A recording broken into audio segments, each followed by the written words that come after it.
नमस्कार, आप देख रहे हैं अपन उत्तराखंड। मैं हूं आपके साथ संदीप तिवारी।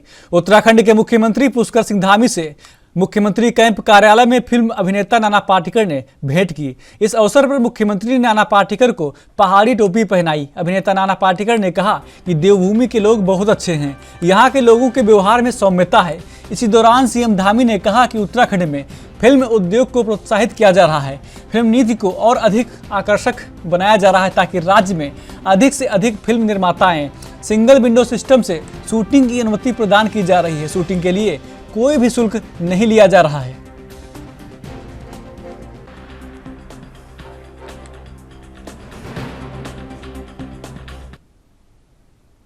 वहीं उत्तराखंड की राजधानी देहरादून में लच्छीवाला नेचर पार्क में वन्य जीव सप्ताह 2022 कार्यक्रम का आयोजन किया गया।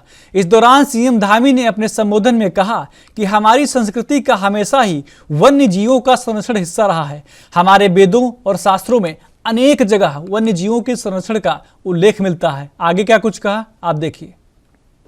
जहां वन्य जीव हमारी आस्था और संस्कृति इसके अभिन्न अंग हैं और हमारे आजकल नवरात्र चल रहे हैं, बहुत सारे लोगों के आज व्रत भी होंगे और हमारे देवताओं के साथ स्थान पाकर हमारे वन्य जीव भी हमारे लिए बहुत पूजनीय है। उनका स्थान भी हमारे लिए बहुत ऊपर है। जहां मां दुर्गा शेर की सवारी करती है तो गणेश जी का वाहन मूषक है। मां सरस्वती हंस तो कार्तिकेय भगवान मोर पर सवार होते हैं। लक्ष्मी जी का वाहन उल्लू है तो देवों के देव महादेव के कंठ पर नागराज सुशोभित रहते हैं। हम अपनी सनातन संस्कृति के अनुयायी नर में नारायण, पौधों में परमात्मा और जीवों में शिव का दर्शन पाते हैं। ये हमारी सनातन संस्कृति है, पुरातन संस्कृति है।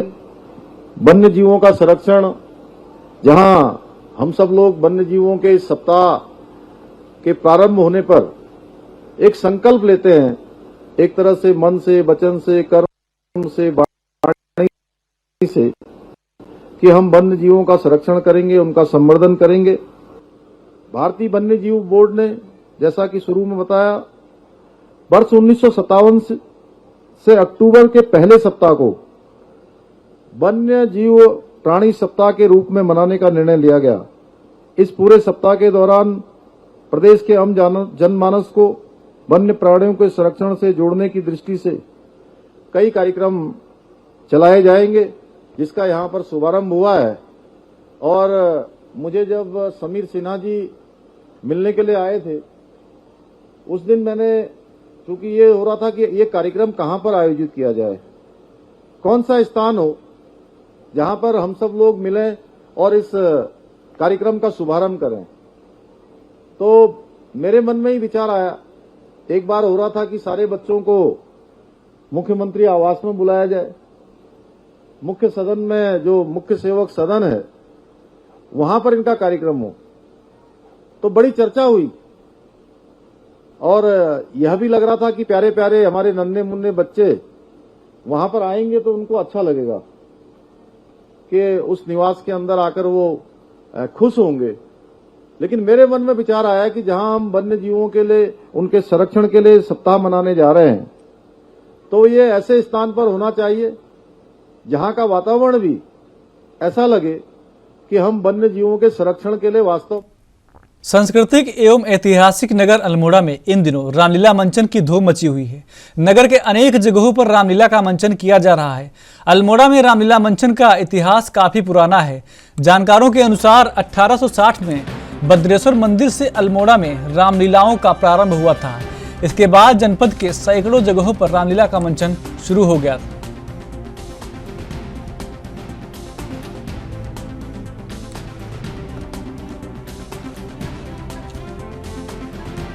परिवर्तन कुछ नहीं है, तब भी ऐसी रामलीलाएं थी, राग बिहाग जय जयवंती दोहा चौपाई, तब भी यही सब कुछ था। थोड़ा सा समय के हिसाब से मॉडिफाई हुई हैं, राधेश्याम आए हैं, डायलॉग आए हैं, लेकिन रामलीलाएं वही अपनी पुरानी परंपराओं पे आज भी बदस्तूर वही गायन होता है, हर वर्ष वही गायन होता है और उत्साहपूर्वक दर्शक उसे सुनने और देखने आते हैं। लेकिन फिर वहीं से मैं कहना चाहता हूं, इन रामलीलाओं को जीवित करने की आवश्यकता है, पुनर्जीवित। जैसे हम कहते हैं कि हम नदियों को पुनर्जीवित करने की आवश्यकता है, जंगलों को पुनर्जीवित करने की आवश्यकता है, गांवों को पुनर्जीवित करने की आवश्यकता है, ऐसे ही रामलीलाओं को पुनर्जीवित करने की आवश्यकता है। अल्मोड़ा जनपद में 200 से अधिक रामलीलाएं होती थी, आज केवल अल्मोड़ा शहर केवल 8 रामलीलाओं तक सीमित हो गया है। ये दुर्भाग्य की बात है और सरकारों को इस बारे में सोचना होगा। में जिसमें रामलीला होती थी, कहते हैं कि छिलकों से वहाँ रामलीला हुई, जमीन में बैठ के, जमीन में स्टेज बनता था और वहीं पर हारमोनियम वाले हारमोनियम बैठ के रामलीला करते थे। हारमोनियम में उसमें एक ही रामलीला होती, बहुत भीड़ रहती थी। वही रामलीला बाद में नंदा देवी में आई, तो आज से करीब लगभग 125 साल उसको हो चुके हैं। अभी रामलीला नंदा देवी में चल रही है। और कहाँ कहाँ रामलीला होती है? रामलीला अल्मोड़ा में बहुत जगह होती है, कर्नाटक बोला, पहले चीना खान में भी होती थी, राजपुरा और दिल्ली मनोहर में भी होती थी। अब 10-12 जगह पर रामलीला हो रही है। किस तरह के पात्र, क्या किस आधार पे? नंदा देवी में जो पात्र हैं उनके फादर लोग ये पाठ करते थे, अब उन्हीं के बच्चे ये पाठ कर रहे हैं, वही तालीम लेते हैं, वही सीखते हैं, वही आराधना करते हैं। देखिए, जो हमने जो रामलीला की थी पांडेकला से शुरुआत की थी और 8 साल की उम्र से मैंने पाठ खेलना शुरू किया, तो तब हमारे पास रामलीला में जो रामलीला होती थी उसमें संसाधन की बहुत कमियाँ थी। तो हमने इस तरह से रामलीला किया कि पैसे का अभाव था, लाइटिंग का अभाव था, कपड़ों का अभाव था, तो इस तरह से हम रामलीला शुरू करके, लेकिन उस समय हमारे कलाकार भी अच्छे हुआ करते थे और उन्हीं से हमने सीखा ये सब कुछ। जो भी आज हम पाठ खेलते हैं, मैंने शत्रुघ्न से लेकर राम, लक्ष्मण, भरत, शत्रुघ्न और मैं जो महिला पात्र वो भी खेल रखे हैं, वो भी पाठ मैंने खेल रखे हैं और अंगद सुमंत का पाठ लगातार मैं कई वर्षों से खेलता हुआ आ रहा हूँ। तो किस तरह से परिवर्तन देखते हैं रामलीला? अब काफ़ी परिवर्तन है पहले के हिसाब से, तो पहले की रामलीला अब में तो बहुत परिवर्तन है और ये सभी कुछ परिवर्तन। जैसे पहले मैं बता रहा हूँ आपको, पहले कई अभावों से रामलीलाएँ होती थी, आज जो रामलीला है वो उसमें।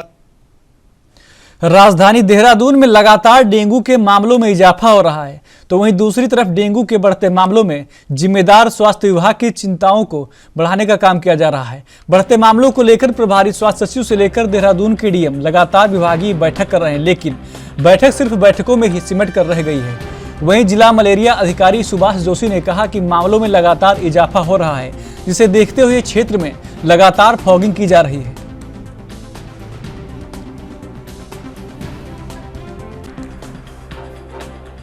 डेंगू के अभी तक 716 मामले आ चुके हैं, जिसमें से अधिकांश रोगी सब स्वस्थ होकर घर जा चुके हैं और लगातार इसमें कार्य किया जा रहा है। आशा वर्कर क्षेत्र में भ्रमण कर निरोधात्मक कार्रवाई कर रही है। नगर निगम के कार्यकर्ता अपने क्षेत्रों में लगातार निरोधात्मक कार्रवाई कर रहे हैं। छिड़काव किया जा रहा है, फॉगिंग की जा रही है लगातार, और जैसे ही डेंगू का केस आता है उस क्षेत्र में अविलंब आशा वर्कर एवं नगर निगम के वर्करों के द्वारा निरोधात्मक कार्य।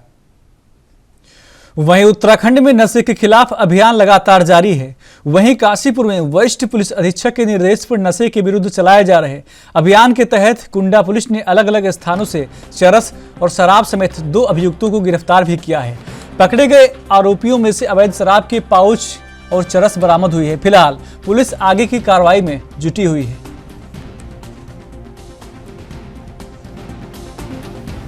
ये कुंडा पुलिस द्वारा कल शाम को चेकिंग के दौरान 2 लोगों को अभियुक्त जो है सलीम अहमद अंसारी को जो है 100 ग्राम चरस के साथ और सुखदेव उर्फ काला निवासी केसरी गणेशपुर को 54 लीटर 216 पाउच शराब के साथ गिरफ्तार किया गया है।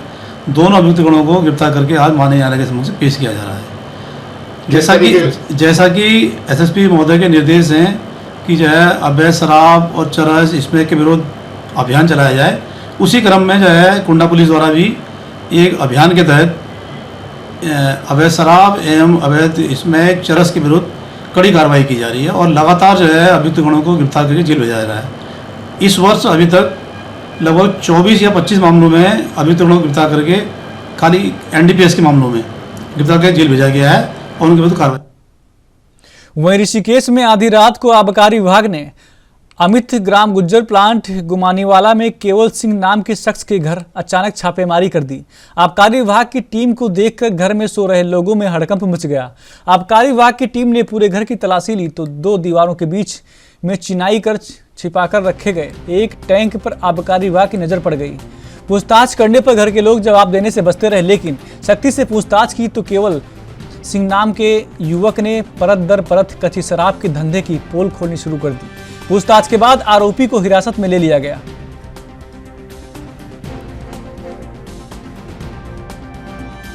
ये हम लोगों को रात को सूचना मिली थी कि अमित ग्राम गुज्जर प्लॉट जो है वहाँ पे अवैध कच्ची शराब रखी गई है, भारी मात्रा में शराब रखी गई है।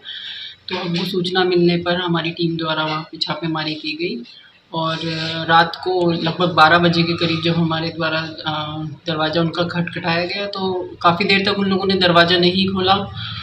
फिर हम लोगों ने जबरन उनसे दरवाज़ा जब खुलवाया तो घर में तलाशी ली। पहले तो कुछ मिला नहीं। स्टार्टिंग में हम लोगों को थोड़ी बहुत जो कच्ची शराब थी पॉलीथीन में उन्होंने पैक करके जो बेचने के लिए बना के रखते हैं पौवे के रूप में, वो हमारे द्वारा बरामद की गई। फिर जब गहन रूप से हमारे द्वारा देखा गया, ऊपर वाले छत में उन लोगों ने एक इस तरीके का एक वो बनाया हुआ था कि 2 दीवारों के बीच में कुछ बड़े बड़े ड्रम रखे हुए थे और उनसे कमरे के अंदर पाइप के थ्रू सप्लाई की जाती थी जी। तो वो हमने हमारे बरामद की तो 90 लीटर के करीब हमको कच्ची शराब वहाँ से बरामद हुई है। अभियुक्त को हमारे मौके पे गिरफ्तार किया गया और धारा 60 के अंतर्गत उसके विरुद्ध। उधम सिंह नगर जिले के पुलबट्टा थाना पुलिस को बड़ी कामयाबी हाथ लगी है। पुलिस ने करीब 10 लाख कीमत की चरस के साथ एक आरोपी को गिरफ्तार कर लिया है।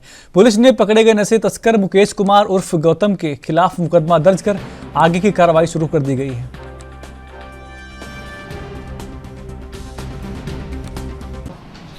ये लगातार नशे के विरुद्ध हमारा अभियान जारी है, जिसमें 2 तरह से हम लोग कार्रवाई कर रहे हैं। इसमें एक तो जहाँ पर भी नशे की ज़्यादा प्रवृत्ति पाई जाती है वहाँ जागरूकता अभियान हम लोगों के द्वारा लगातार चलाया जा रहा है और साथ में जो भी अवैध कारोबार करते हैं नशे का उनके खिलाफ भी कड़ी कार्रवाई की जा रही है। तो इसी क्रम में एक मुकेश उर्फ गौतम जो कि बरी के रहने वाले हैं, इनको हमने गिरफ्तार किया और इनसे बड़ी मात्रा में चरस बरामद हुई है। लगभग 1 किलो 130 ग्राम चरस बरामद हुई है और इनके बैकवर्ड और फॉरवर्ड लिंकेजेस हम लोग खंगाल रहे हैं कि जहां से लाए थे वो भी हमें जानकारी उस संबंध में भी प्राप्त हुई है और साथ में ये आसपास के क्षेत्र में ही इसको ऊंचे दामों पर बेचते थे, उसके बारे में भी जो इनके कस्टमर थे उनके बारे में भी हम लोग जानकारी कर रहे हैं और साथ ही इसमें कुछ जो इनके और भी लिंकेजेस हैं जो इसको फाइनेंस करते हैं उनके बारे में भी जानकारी की जा रही है। वो लगातार ये अभियान नशे के विरुद्ध चल रहा है। इसके साथ ही फिलहाल 2 अरेस्टिंग और इसमें अवैध शराब में हुई है। उनमें से एक जो अभियुक्त है वो पहले भी शराब में वांछित था, यानी कि अभ्यस्त अपराधी हैं, तो इनके विरुद्ध हम लोग कड़ी कार्रवाई कर रहे हैं और ये अभियान। ऋषिकेश में पुलिस की सक्रियता के चलते 2 नाबालिग बहनों का अपहरण होने से बच गया। पुलिस ने दोनों बहनों को दिल्ली के कश्मीरी गेट से सकुशल बरामद कर लिया है।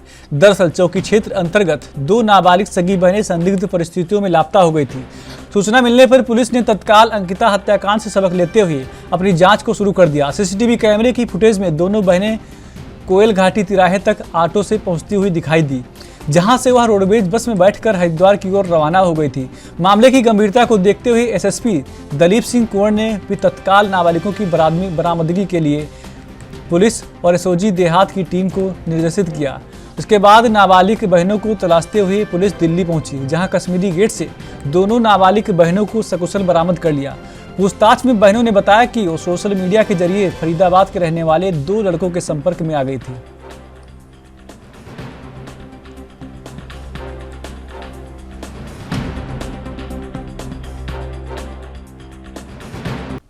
हरिद्वार में पंचायत चुनाव की मतगणना के बाद आरोप प्रत्यारोप का दौर भी शुरू हो गया है।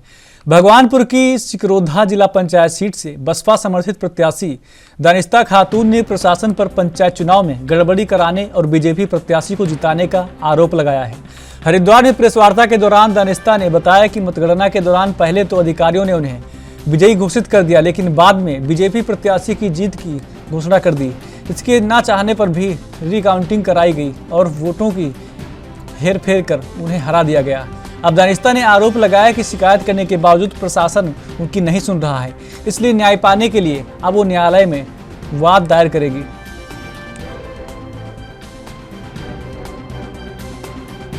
हमें 307 वोटों से विजयी घोषित कर दिया गया, लेकिन हमें एडीओ साहब ने बताया कि आप 307 वोटों से नहीं 142 वोटों से विजयी हो। हमने उनसे सर्टिफिकेट की मांग की कि आप मुझे डिक्लेरेशन सर्टिफिकेट दे दें, जो अगर हम विजयी हुए हैं 142 वोट से तो आप मुझे डिक्लेरेशन सर्टिफिकेट दे दें। उन्होंने कहा डिक्लेरेशन सर्टिफिकेट हम नहीं देंगे, ARO साहब आ रहे हैं वो आपको सर्टिफिकेट देंगे। इंतज़ार करने के बाद हमें पता चला कि रिकाउंटिंग हुई।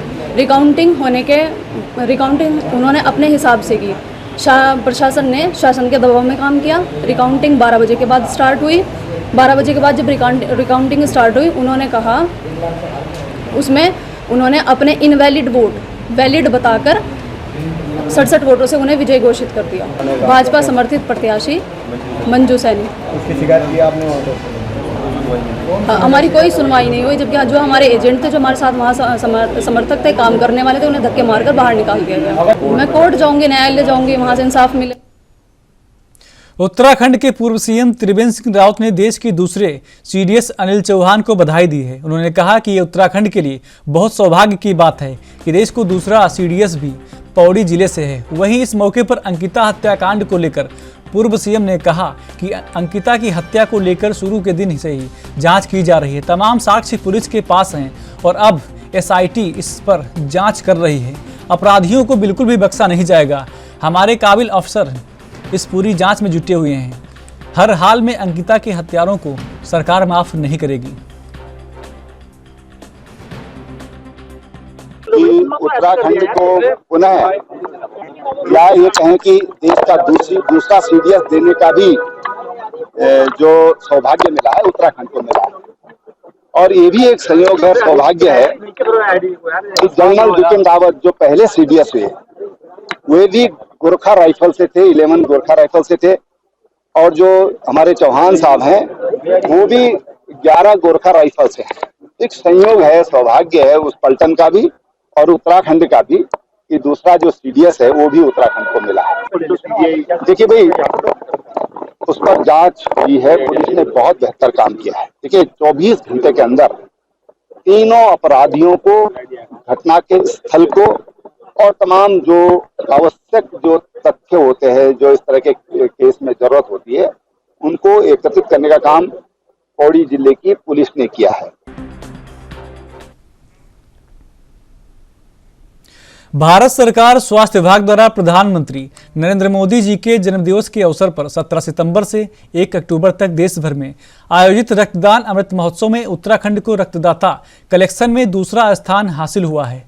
इस उपलब्धि पर राष्ट्रीय स्वैच्छिक रक्तदान दिवस के अवसर पर दिल्ली में एम्स सभागार में आयोजित सम्मान समारोह में केंद्रीय स्वास्थ्य मंत्री डॉक्टर मनसुख मंडाविया द्वारा उत्तराखंड के स्वास्थ्य प्रभारी सचिव डॉक्टर R राजेश कुमार को सम्मानित किया गया। इस अवसर पर स्वास्थ्य मंत्रालय भारत सरकार के महानिदेशक डॉक्टर अतुल गोयल और एम्स दिल्ली के निदेशक डॉक्टर श्रीनिवासन भी उपस्थित रहे।